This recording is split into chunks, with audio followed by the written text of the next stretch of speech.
Welcome to the Align and Abide podcast with Dr. Kim Tran, where we help you achieve your greatest God-given potential. Now, let's get started with the show. Hey, it's Dr. Kim Tran. I host the Align and Abide podcast, where we explore ways to elevate your life through holistic health, wellness, personal development, and entrepreneurship. Together, we'll uncover how you can invest in your greatest asset, your health, and achieve your God-given potential. We have some very special guests on today, and I want to thank, Pastor Ed Underwood and Patrice, his wife, who, we want to honor Ed Underwood as he had passed away. But, I was mentioning to Patrice last night is that Ed's memory is living on because the powerful connection when he decided to sponsor Pastor Evangelist Vasiliy Skorykh. Yes, hello. Hello, everybody. So long ago when you decided to come from Russia and plant your church. And by the way, you will be learning some Russian today along with me. So if because we also have Pastor Evangelist Vasily's son along, Philip, as well. Hello. To help with translation, but maybe some of you don't even need that help with translation. And if you've been looking to change your life and health, reach out today. This is Dr. Kim Tran. You can find me at Minnesota Family Chiropractic in Richfield, right off 494 and 35W. You can find me at drkimtran.com. That's drkimtran.com. Or you can give me a call at 612-545-5672. When it comes to connections, and I find that this is the most amazing thing, Pastor Vasiliy and I were talking a couple weeks ago of the power of godly connections. We don't ever understand maybe at the time when we start to meet people, how all of those connections will work out. And what I want to encourage people to do is, you want to be able to share your love and light of Jesus, right? From all the way into your heart. Yes. And I know that was a big thing when you decided to plant your church, right? Answering Jesus. Yes. So a little bit about their church. They actually were founded in 1995 with the vision of bringing hope and the light of the gospel to the world. The mission of the ministry is to conduct evangelistic campaigns, train spiritual leaders, and provide charitable assistance to those in need. The founders of the ministry, Vasiliy and your wife, Olga, you actually immigrated from the United States as refugees from the USSR. Yep. And it's pretty amazing that wasn't actually your original story. He had shared this article, which if you've been on our Facebook page, you already know I shared the story of how Answering Jesus was founded. But can you give a little bit of a background? Because your father is actually an underground pastor in Russia. Mm-hmm. Yeah, I was born in Soviet Union 1967, but it was really middle of Soviet Union time period. And my dad was a pastor of Pentecostal Underground Church. And he was saved when he was 30 or 32 years old. And it was in small home group, deep night, because police and government of country persecuted Christians. And he came to this small group. There was about 6-7 people. Mostly ladies, and one Ukrainian man who really bad speak Russian. He speaks a kind of mix Russian and Ukrainian, mostly Ukrainian. And my dad said, I not really understood what he talking about, but I feel like something happened with me, and I started to cry for my sins and what I did some wrong, And my dad wasn't alcoholic or drug users, but he was normal young man. But he said, I feel like I'm guilty. I need to repent. And he started to cry. And he said, I was so shocked because all these ladies look at me and pray, and I didn't know what I have to do this moment. But I came to this life group, home group, as a one man, and I left from there absolutely new person. And since this time, he started to read the Bible, and just 3 years later, this Ukrainian pastor was in the prison for a gospel. And that's why my dad became pastor of this. And in Soviet Union, we had a very interesting perspective. It wasn't money, it wasn't business, it wasn't something good.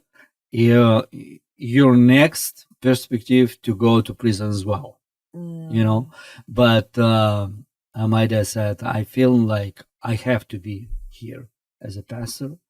And he started to do this. But it was when I was about 4 or 5 years old, 7. I remember my sister was younger than me, 1.5 years. But I remember they took us to service, and this underground services at deep night or very early morning, like 6 a.m. And honestly, I feel like I want to sleep. 6 o'clock, and we didn't have any cars.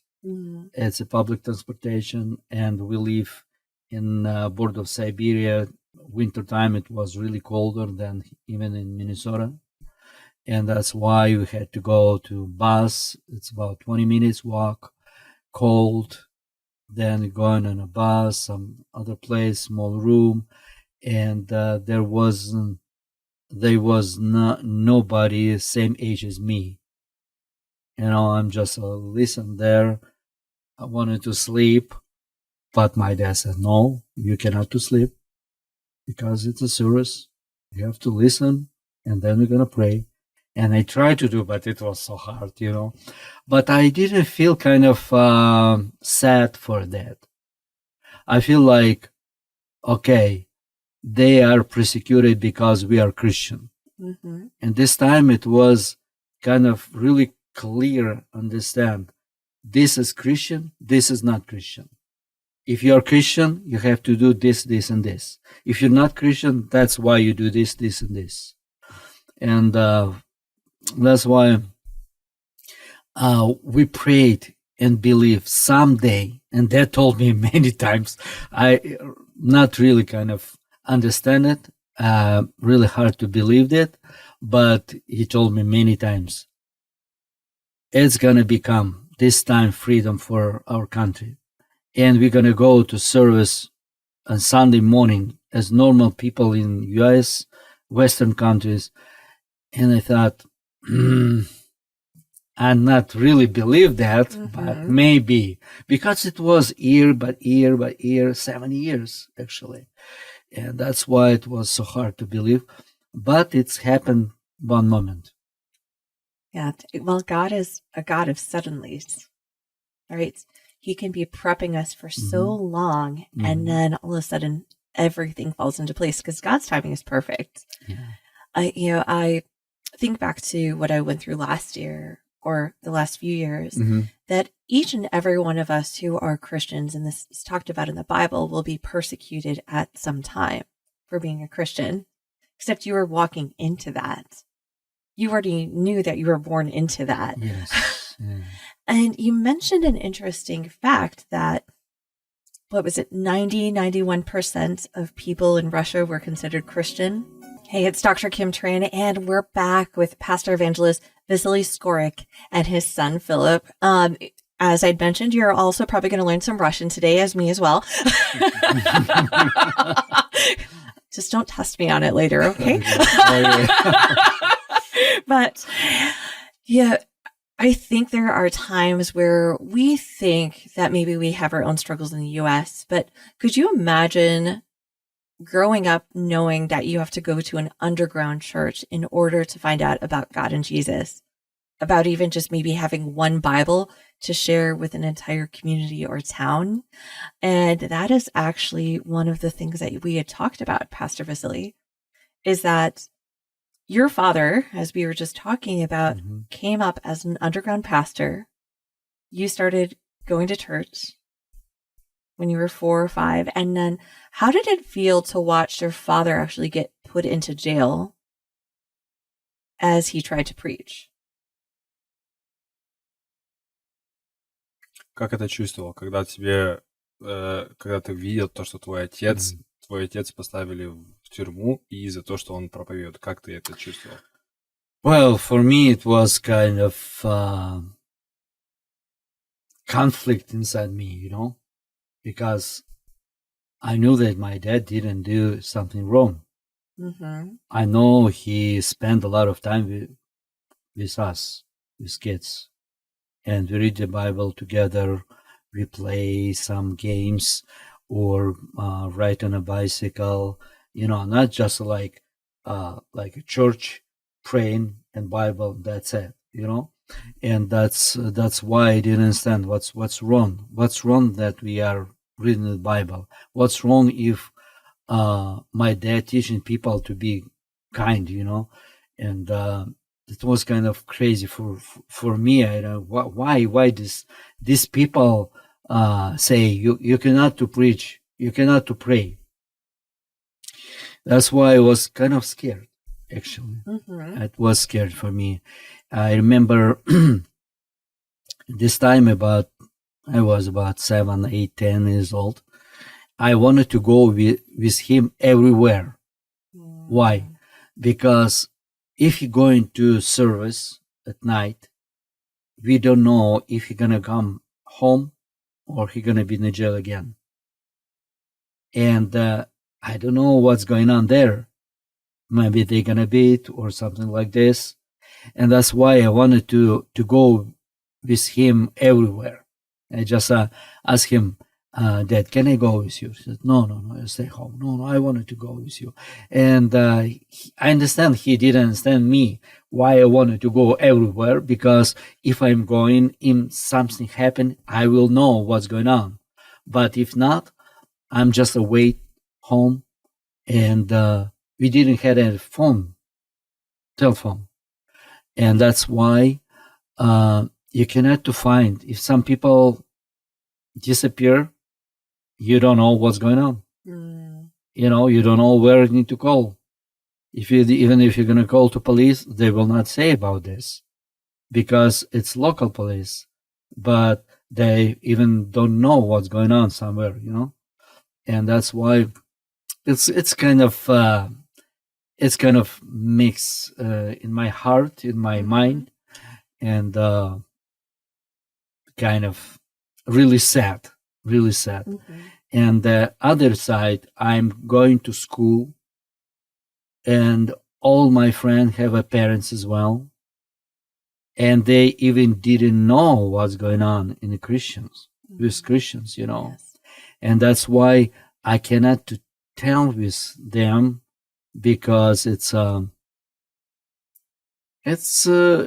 как сказать, это опасный момент. It's a dangerous moment, a fine line. Yeah, because they will tell with parents, and parents gonna talk with teacher, and teacher gonna talk with me why I'm sharing about communist government looks like they are bad. It's kind of, for child time, it was kind of hard to understand. Oh, yeah. To feel, to react, and it's mess, kind of. Yeah. It's kind of mess. Well, I think it really goes off of what I was talking about last week, that there's some times where God keeps us hidden to protect us. Yes. Even though we are sharing his message, we are doing those things. And even when I felt like, I look back at when I was getting persecuted and coming up as a Christian chiropractor, that in times I had to keep more silent because I didn't want to bring on more things. I didn't want them to have more things to try to put against me, right? The same thing in your situation, right? So what led you to decide, instead of just being there watching your father, to now rise up as a pastor? Что привело к тебе, чтобы не просто стоять и смотреть, как твой папа пастор, но чтобы ты сам тоже вырос и стал пастором? Well, this is interesting moment. Missionary in Soviet Union, it wasn't possible. But I had one friend. He was young, older than me, about 20 years. But he was really missionary. He had a contact with some foreign countries, missionaries, and he had a lot of information of what's going on in the world, because border of Soviet Union was really closed. Information, we didn't get any information what's going on in the world. We knew just what's going on in Soviet Union. Even in a country, we knew just a little bit small, because many different things was kind of under secret. But this, my friend, his name is Paul, and he now lives in Florida. He is about 70 plus. But he was about 30, and he brought to me a lot of information, pictures. This is Dr. Billy Graham. I didn't know that in the theology we have a title doctor as well. I thought Dr. Billy Graham, it means he's a doctor, medicine doctor. He said, this is Dr. Billy Graham. I said, wow, okay, who is that? And he shared with me. It's a great evangelist. He preaching the gospel for thousand people. I was like, wow, I wanted to be it. But how is it possible? It's 1980, And this is revival in Philippines. This is revival in Africa. And there is many people staying on some crusade. And I said, wow, how it's possible to do this? Because in our country, it's impossible. He said, yes, but this is what's going on in the world. And he had a bunch of pictures, and then he brought some audio cassettes. And there was many different preachers from different countries preach, translated to Russian. And also we had a radio, special radio, and we could listen Christian programs from different countries in Russian. Okay, it's Russian people, like in the United States, in Finland, in Germany, in Sweden. They had a radio station and translated to Russia, to Soviet Union. In Russian, many different programs translated to Soviet Union. And that's why once I listened, very deep night, listen a program of Reinhard Bonnke. And he preached from German, translated to Russian. But best time to listen this program was night, Soviet Union, night, 2 a.m., 3 a.m., and I listened this about it was about 3 a.m. and he shared about what's going on in Africa. 70,000 people was in the same crusade, and he was kind of fired. Do you know Reinhard Bonnke? I think he's a great evangelist. He's a passed away now, but and I listened to him and said, wow. And he started to pray, and he said, I don't know where you listen me, but there is where you listen. Stay with me in a prayer. You can stand at your knees and I'm going to pray for you. And I believe God will bless you. You're going to preach the gospel as me, as other preachers, And I said, well, this is what I need. And I stayed there. I remember I was 17. I just prayed and cried. God, I wanted to do, but how's possible? It's 1982. Communism. border closed. KGB watching to get some pastors or Christians, but I prayed and prayed and prayed, and but I didn't know that just 5 years later, I will meet with Reinhard Bonke personally with his ministry, and I was 22, and I organized big crusade. It was Reinhard Bonke's son-in-law, Brent Regis. It was in a stadium, and I stayed there. 15,000 people stay, and I'm praying with these people, and I think, wow, is it happened? It's already happened. It's happened. Since this time, it's everything changed in my life. Wow, that's an amazing story.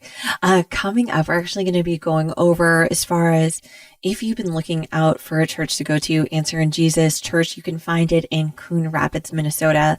But they also have an expanding ministry that is in Russia, Vietnam, and many other communist countries. And if you're looking for more information, you can go to aijchurch.org. Hey, it's Dr. Kim Tran back with Pastor Evangelist Vasiliy Skorykh and his son Philip. And for those of you who are learning Russian, or perhaps this is the best show because you're like, Russian is my first language, this is it for you. But you can actually find more about their church and ministry at answerinjesus.org. When we are talking about, sometimes that you've been called by God, and Pastor Vasiliy, you were just sharing the story that you knew you had been called by God to start preaching and ministering to thousands. And you would always think, gosh, why? How am I supposed to do that? And if you think about it, when God has gifted you the ability to do something, he is going to let it be known, but he's also going to make a way. And if he can make a way in communist Russia, could you imagine each one of you listening right now? If God had already placed that gifting on your heart, imagine what he's going to do when he opens that door suddenly. Mm-hmm. And that's such an amazing thing. So you had been listening to the radio at night, hearing this pastor and thinking, wow, I want to do this. And here you are at 17, 5 years later, you're doing it, right? God opened the doors. And what was really interesting is, we talk about immigration coming into the U.S. You came here and you knew zero English. You had no money. Yep. And somehow Olga still agreed to come. No English, no friends, no money, no car, no apartment. It was a crazy time for kind of. Yeah, but I think that's when God shows you the most, the biggest miracles is when you have so much faith. So you came here with so much faith and had nothing that you had to rely on God. Yeah, but this was my kind of biggest point. I knew my calling. Mm-hmm. It is one called. Yeah, that's why like my sister said, well, many people came here as preachers, evangelists, or missionaries, kind of, but then they go to some factory or construction, or that's it. Mm-hmm. That's why. Как сказать, успокойся. Calm down. Yeah, calm down and go do as usual people do, Mm-hmm. I said, well, for that, I could stay there in Russia because I can do the same. It's different. Mm-hmm. With smaller result financially, but it's good. But we moved to the United States because God gave me a word. From Russia, you're going to catch just Russian people. From United States, you can reach from United States, you can reach people in different countries in the world. Mhm. It's easier. That's why I'm here. That's why I wanted to open ministry here. And my friends asked me, okay, how are you going to do? How are you know? Nobody knows where I had to go. I didn't know that we had to go to some Secretary of State or fill some application out, But I just start to pray. I remember even the room when I prayed just on a floor, and I listen. The name of ministry gonna be Answering Jesus. Answering Jesus. And I told to my wife, we're gonna open ministry Answering Jesus. And what's need to do for it? Nobody knows. And once we lived in a house of my sister, and once some men calling to us, and my brother-in-law started to talk to him, and he said, we listen, your relatives came and maybe need some help. And he said, yeah, it would be great. And he said, I'm a pastor and I would like to meet with your family and relatives, and we're going to see maybe you can help her. And when we met with this man, he said, okay, what's going on? I said, we wanted to open ministry, but we don't know what need to do for first. How's you do in America? I know how's that in Russia. And I talked with my brother-in-law. He was my interpreter everywhere because my English is a 5/4. Hi, hello, bye, 1, 2, 3. Well, that's it. That's a good start. But we started to go to school 9 months. We study English 5 hours a day, and still my English is not really good. I all the time studying this, but this man said, okay. Usually immigrants ask us money, clothes, food, apartment, or car. But you ask something different. I said, well, actually we need all of this too, but we're gonna face this problem ourselves. Okay, we will do it. No problem. But this moment I don't know what need to do. He said, actually I'm a lawyer and I'm a pastor and lawyer, and I can help you. It's no problem. Absolutely. Just we need this application fill out and that's it. And we're going to pay for it. No problem. Okay. That's why I saw, wow, this is kind of miracle. This man didn't know us. Somebody told him. And he's a lawyer. And it was exactly this time when I try to find somebody who can help her. And that's why it was kind of like ding bell, ding from Jesus. You can go. I will help you, And this is our first kind of step. Wow, it's amazing who God brings together, right? Yeah. And I know you're referring to Pastor Ed and his wife. Oh, this is different. Yeah. Oh, and man. they were just talking about, they believed in your church and ministry so much that I know that they've been a sponsor for over 30 years. Yes. And, that allowed you to, now one would think you leave a communist country, why would you want to go back? Yeah. But of course, I think it was probably because you knew you wanted at least 6 kids, and you knew every church you planted, you got a kid. 6 kids and 6 churches. Yeah, I remember. Well, we was in Russia 1 year, open church, rehab center, or children ministry. Then we going back to the United States after 2 years to renew documents. And this moment, we had a new baby. Like Philip was number 4. He was born.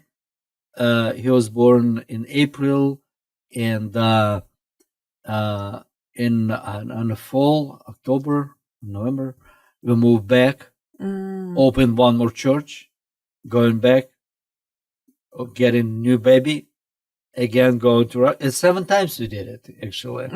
Across the ocean. So quick question. So, just to keep building that generational wealth, does that mean now for every grandchild you have, you'll open another church? This would be great. Oh, right. I know Olga said 6 was good. My wife asked me one day, she said, okay, 6 kids, 6 churches, it's fine. But how many churches are we going to have? And we didn't know that a little bit later we're going to open and help to develop churches, 15 churches in Cuba. Wow. Yeah. That's amazing. And then Nicaragua, Venezuela, Pakistan, Philippines. Now we're going to Vietnam. Mm-hmm. Last year I have been there. And this year I'm planning to go in June as well. Yeah. And Philip going with me. And this was amazing because last time, can you share a little bit how you pray for people who was healed? Many people, he start to pray for people. Mm-hmm. Too. Yeah. And in Cuba, we had a very powerful team, big group of 26 people, and it was a spiritually moving time. We were there for just a week, but we held 44 services, which was incredible. Wow, and that's we amazing. saw healings and deliverance. And what my dad is talking about, there was a girl that I prayed over, and God healed her vision, and it was just a very visible healing, and it was incredible. Seeing God move, it's amazing. Now, where can people go if they want to join your next mission?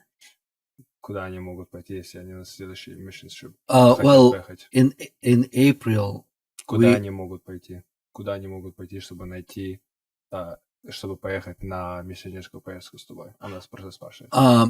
Telephone? Ну, как? Yeah. I have a phone number, I have email or website. You can contact with us on Facebook. Absolutely. So at answerinjesus.org. Answerinjesus.org. Yes. It's probably the easiest way to find them.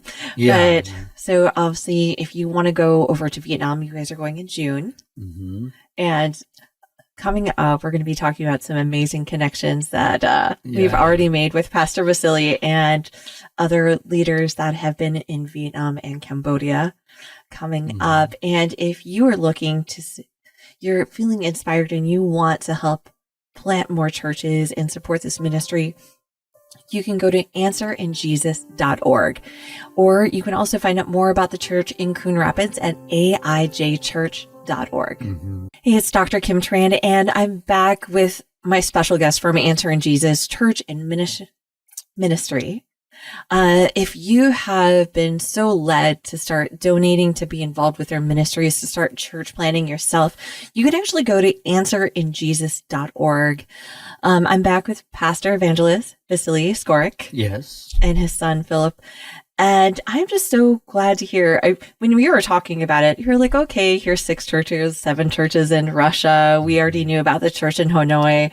And to hear how many other churches that you've planted. And I know that you had mentioned to me one of your biggest missions was actually to plant churches in communist countries. God put on my heart conscious pro-communist or Islamic, where Christian people persecuted, yeah. Mm-hmm. I don't know why, but maybe because I feel this. I know what's going on when secret services try to catch some Christians, or I know what it mean. I know what it mean. I know what it mean. Kind of fear when you feel like it's a risk to go to service. It's a risk. Then that's why in my heart these conscious, and God kind of opened new doors. A few days ago, I thought about this too. Actually, And David said, «Слово твое, светильник ноге моей и свет стезе моей». King David in the Bible, he wrote that скажи опять. Слово твое, Your word светильник ноге моей is a light to my feet и свет для моего пути. and a light for my path. And I believe that God can open for us what need to do for next day, and also He can show us where we have to go for many years. You know, and that's why now we just are making some step, one country, and then God showing us you have to go this, you know, and sometimes we're planning to do something, but we understand no, it's not God's way. It's like closed door, locked door. That's why we have to find some other places, and that's why we found this open door for Vietnam. You know, before we have been in Philippines, I left this country as well, and Pakistan. We have been there with Philip, and thousand people stay there in a crusade, Muslim, Hindus, and it was great. But when I came to Vietnam, I feel, wow, this is our people. This is our people. And so many Vietnam people studied Russian or in university in Russia, in Moscow, St. Petersburg. That's why it's so easy to find interpreters from Russian to Vietnam. Yeah. You know, today I talk with Vietnam pastor and he speak Russian easy. This is the one I sent you in Nutreg. Yeah. Yeah. It was so interesting. We talked and I said, wow, I have so many connections for you. Because you originally planted a church in Hanoi. And when I was visiting Vietnam and seeing my family, friends, I went to Nha Trang and I was mentioning to your father, I said, did you know in Nha Trang, everything's in Vietnamese and Russian? And he was like, what? And I was like, oh, yes. And they're so open. And he's like, but I was in Hanoi. We were talking about this because you were saying, oh, yeah, I asked people if they believe. And they're like, well, why? I'm communist, right? And then I said, no, that's not the same way as you go farther south. And so we were looking this up and I thought, how interesting that I was in Nha Trang, knew that it was Vietnamese and Russian. I knew that I could connect into people. I actually met a huge group of Russians that I know. Wow. And so I said, let me connect you. Let me reach out. And so I'm so glad because I looked that up. Yeah. And then this is how God works. It's so amazing. And then he's like, your dad was asking, he's like, well, do you know anybody in Cambodia? And I said, well, I know of a pastor that's in Vietnam. I met him when he was at Trinity Lutheran Church. He's a missionary. He was over in Hanoi. Well, I get their emails. Where do they happen to be? They're in Cambodia. And so I reached out to Pastor PJ Sima and his wife, Amy. And I said, do you mind if I connect you with Pastor Vasiliy? And they readily agreed. I'd already established that email. So they're just so willing to help out. And it's just amazing how God works. Right. And then on top of it, I said, oh, there's more. And so I was at River Valley Church because I'd already been there with Pastor Aaron Top over in Egan. And I said, oh, I know they have global teams and they have them in Vietnam. They have them in Cambodia. And so on Sunday, I was talking to Pastor Aaron Top and Pastor Grayson Pruitt. And I said, can I connect you? Who do I need to connect them to? And he said, you know what? Just connect into us first so we know. And it was just this massive open door of just connections of people that I had known, but actually were what you needed. And, you know, it's like when God tells you he's going to light the way, sometimes that light is like so bright. It's like, woo! Hey, just in case you were wondering. And then and then Pastor Wesley, you were emailing me and then you're like, do you know anyone that does films? And I said, actually, I do. Yeah. And it's actually Messenger Films. It's Christopher Cruson. He started doing films because his son was diagnosed with schizophrenia as a teenager. And he had put some hope. He wanted to put hope into people's hearts through film and to let them know like the love of God and Jesus. And I thought, wow, like as soon as you sent that email, I already knew I needed to connect you both. Oh, okay. Because who else would be better about sharing the story of your story? I mean, even with what's happened with the underground pastoring in Russia and moving forward than Cristobal. I mean, it's just amazing how God works. Yeah. So for you moving forward, for those people who haven't felt like maybe they're ignoring their calling because of fear. Now you've gone through the most fear and yet you still push through. What would you tell people who have been so fearful about following their calling with God? Что бы ты сказал людям, которые... Ты прошел очень много страха. Что бы ты сказал людям, которые боятся идти за Богом, по пути, который Бог им позвал? I saw many different things when I didn't know how it's gonna be finished, but I just say, Jesus help me, Jesus help me, Jesus help me, and just prayed, and I saw it was kind of accidentally situation was changed. Once I preach in a prison, big prison in our city, and there is 9,500 people same day in the prison.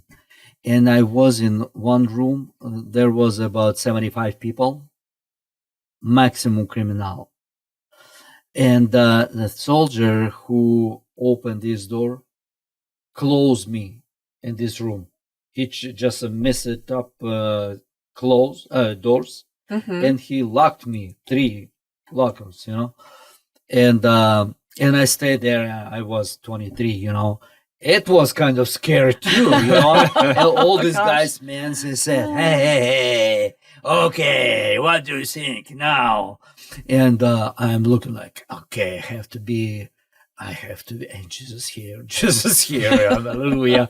And say, guys, I'm here because God put me in this room. And it's not kind of accidentally, because he knows each of you, your life, your family, your wife, your kids, Jesus here. And they start to listen to me.